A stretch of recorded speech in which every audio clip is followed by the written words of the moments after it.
Þetta verkefni snýr að því að gera ökumönnum og öðrum í umferðinni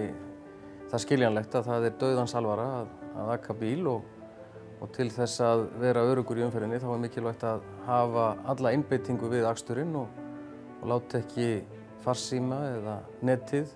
trufla aksturinn. Já, þetta hefur í sjálfu sér vaxið með vaxandi símanotkun. Þá hefur þetta aukist í réttu hlutfalli við það, en það mikilvægt að fólk geri sér grein fyrir því að þetta getur skapað það mikla hættu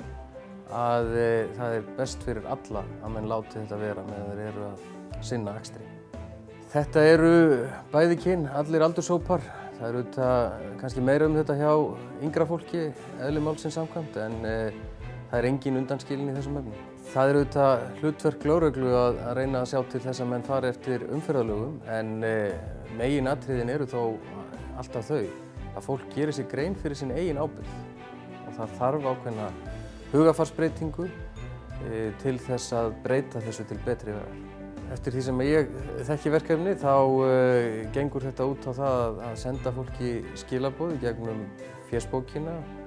þær hættur sem að liggja í umferðinni þegar að menn eru að nota farsímann til þess að skoða netið eða senda SMS eða hringja og vekja fólk til umhugsunar akkúrat þetta og fá menn til þess að láta af þessari hættulegu háttsemi. Lögreglan hefur í sjálfu sér ekki beina aðkomu að þessu verkefni annað en að hún ein af þeim mörgu stofnunum í samfélaginu sem að vilja auka og efla umferðaröryggi í landinu og við styðjum alla þá sem að eru tilbúnir að leggja því málefni lið.